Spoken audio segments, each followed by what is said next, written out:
Teacher Carmela again here. In this lesson, you will learn about the units of mass and weight.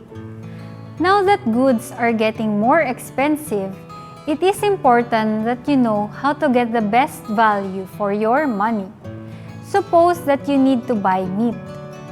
Meat shops usually sell meat by the pound, while meat stalls in wet markets usually sell meat by the kilogram. So how will you know from which meat seller you could get the best value for your money? You will find out in this lesson. After this lesson, you should be able to identify the units of mass and weight, convert one unit of mass and weight to another, identify the different instruments for measuring mass and weight, read and record measures of mass and weight using these instruments. It is important to know the relationships between units of mass and weight. Knowing these relationships will help you convert one unit of measurement to another. Mass and weight are quantified using different units of measurement. Mass is measured in kilograms, grams, and milligrams.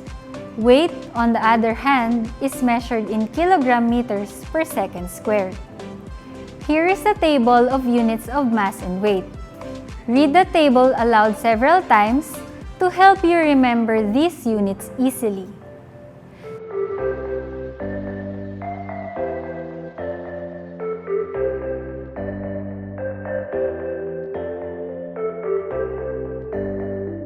Let's study some problems on converting one unit of mass and weight to another. Example 1. Paul intends to work on his land this coming planting season, so he bought a 2.4 tons tractor to make his plowing easier. What is the mass of the tractor in kilograms? In solving this problem, we will use a 3-step procedure. Step 1. It is always important to remember the conversion factors. You can get the conversion factors from the table we showed before. In this case, the conversion factor that we are going to use is 1 ton is equal to 907.2 kilograms. Step 2. Keep in mind that you use a conversion factor to convert the given unit of measurement to the unit asked for in the problem. This implies that one of the units must cancel out in the equation. You can thus express the conversion factor as a ratio with 1 ton as a denominator. Step 3. Multiply 2.4 tons by the conversion factor. Remember to always include the appropriate unit in your final answer.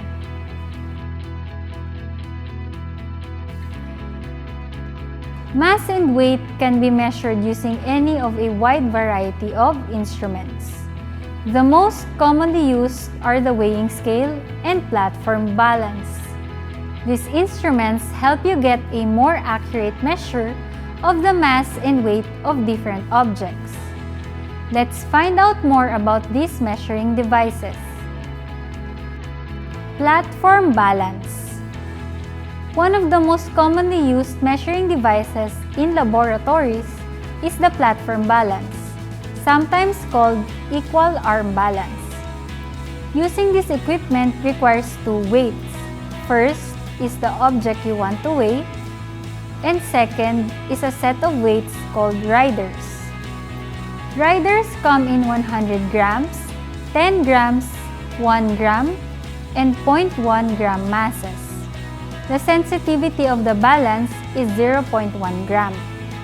This means that it can weigh and detect an object that has a mass of at least 0.1 gram. That is why it is usually used in measuring objects that have very small masses. Using a platform balance, you should first check if the pointer is at 0. Once the pointer is at 0, you may put the object that you want to weigh on one pan. Next, put the riders on the other pan. When the pointer is at 0, the object on the pan is in equilibrium with the combined masses of the riders on the other pan. You just add up the masses of the riders to know the mass of the object. The only thing you need to remember here is that you have to balance the two objects, so you must always fix the pointer at the 0 position. Weighing scale. The weighing scale is the most commonly used weighing device. It is also the easiest to use. It is usually used in markets to weigh meat, fish, fruits, vegetables, and others. This instrument is usually used to measure big masses since its sensitivity is 100 grams. It can measure up to 12 kilograms. The first thing that you should do is to check if the pointer is at 0.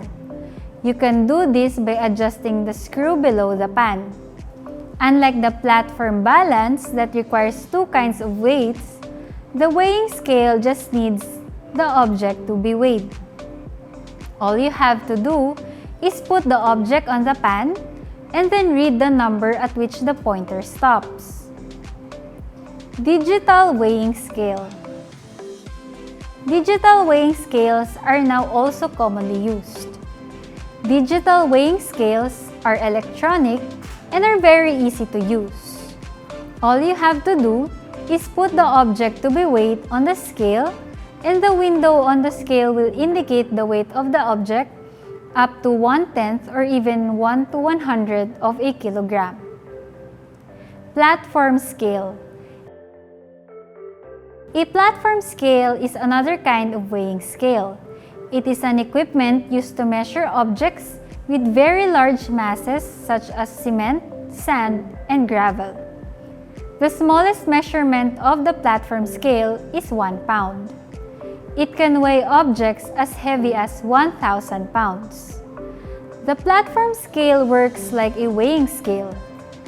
Before you use the platform scale, make sure the pointer is at 0. You can do this by turning the adjustment screw. Then, put the object that you wish to weigh. The weight of the object is the number at which the pointer stops.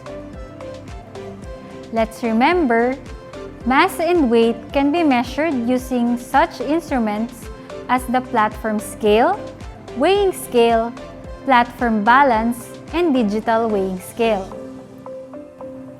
Each measuring equipment is designed to measure a particular range of mass. And that marks the end of our module on mass and weight. Did you learn a lot from it? I hope you did, because you will surely find it useful in your everyday activities. See you on the next module, mga ka-learners!